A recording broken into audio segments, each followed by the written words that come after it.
Hello class, welcome back to your own YouTube channel Vidya commerce and study वही जहां concept सही।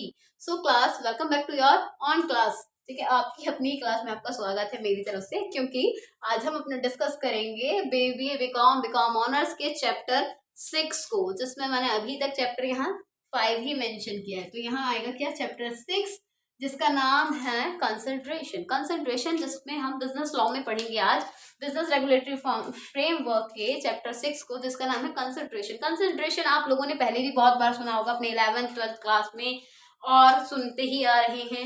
मैं तो सुनती ही आ रही हूँ। इसीलिए कंसंट्रेशन का मतलब क्या होता है, भुगतान करना। अगर सरल हिंदी में कहेंगे तो इसे भुगतान बोलते हैं, और इंग्लिश में कहेंगे तो रिटर्न ऑफ समथिंग कहेंगे। ठीक है, रिटर्न ऑफ प्रॉमिस ऐसे भी कह सकते हैं। रिटर्न ऑफ प्रॉमिस का मतलब कि आपने किसी से कुछ कहा का मतलब क्या कहा, कि आपने कहा कि अगर तू मुझे 2 रुपए देगा तो उसके बदले में मैं तुझे 1 रुपया दूंगा, ऐसा समथिंग कुछ भी कहा। मतलब तो इसीलिए कुछ भी कह दिया मैंने कि अगर तू मुझे 5 रुपए देगा तो उसके बदले में तुझे 10 रुपए दूंगा।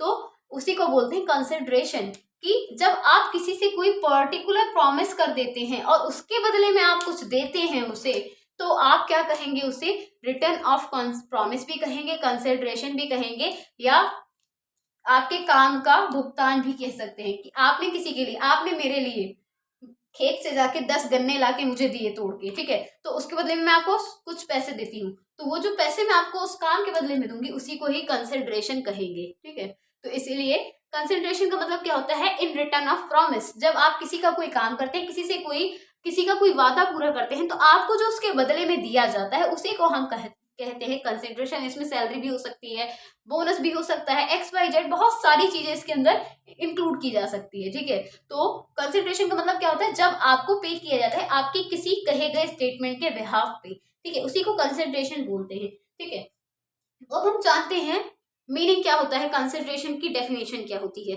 ठीक है, शुरू करते हैं।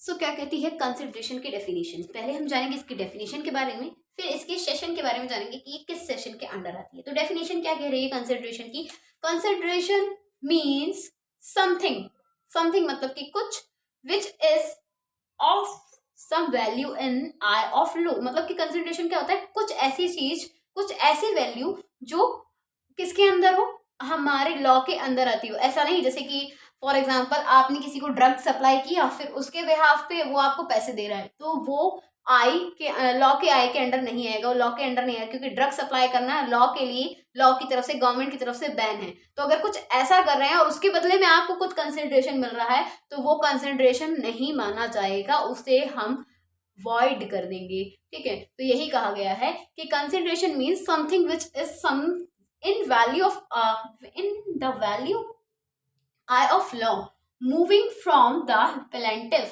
जो किसकी तरफ बढ़ रहा हो, उस किए गए काम के बारे की तरफ बढ़ रहा हो जो आपने किया है। प्लांटिफ का मतलब क्या होता है, जो प्रॉमिस, जो काम आपने किसी के लिए किया है। ठीक है, it may be something of benefit, वो कुछ बेनिफिट भी हो सकता है आपके लिए। ठीक है, टू प्लांटिफ मतलब और डिटर्मिनेट, जो भी आपने किसी से तय किया है। प्लांटिफ को हम उस प्रॉमिस को भी कह सकते हैं। प्लांटिफ का मतलब वो प्रॉमिस होता है जो आपने किसी से तय कर लिया है कि आपको मैं ये काम करके ही दूंगा। ठीक है, इस तरीके से।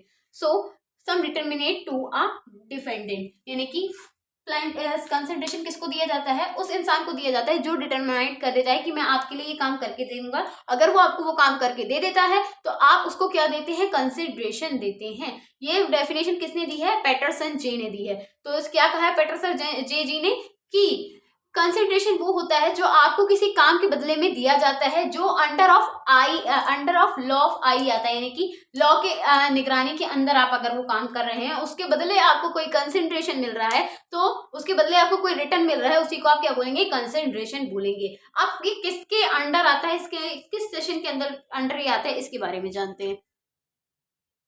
किसके अंदर आता है हमारा कंसिडरेशन। कंसिडरेशन क्या कह रहा है यहाँ पे, सेशन 20 सब सेशन डी कौन डिफाइन करता है कंसिडरेशन को, सेशन 20 और सब सेशन डी डिफाइन करता है कंसिडरेशन को। द इंडियन कॉन्ट्रैक्ट एक्ट 1872 क्या कहता है, इंडियन कॉन्ट्रैक्ट एक्ट 1872 डिफाइन करता है consideration as when at the desire of the promise, जब हमने मांग की हो अपने प्रॉमिस की, द प्रॉमिसी और any other person has done his work, तो जिसने वो प्रॉमिस किया हो या कोई अदर पर्सन जो वो काम कर रहा हो, उसने वो काम अपना कर दिया हो, then he done his work, then he get consideration. तो उसे क्या मिलता है, जब एक इंसान ने किसी इंसान से प्रॉमिस किया और उस प्रॉमिस को उसने पूरा भी कर दिया, तो उसके बदले में जो उसे मिलती है अमाउंट, जो भी रिपे उसे मिलता है, उसी को कंसिडरेशन कहते हैं। और कंसिडरेशन किसके अंडर आता है, सेक्शन 20 सब सेक्शन डी के अंदर आता है, as per Indian contract act 1872। अब क्या क्या कैरेक्टरिस्टिक्स हैं हमारे कंसिडरेशन की, ये जान लेते हैं। ये छोटा सा ही, बहुत प्यारा सा ही चैप्टर है, इसीलिए ज्यादा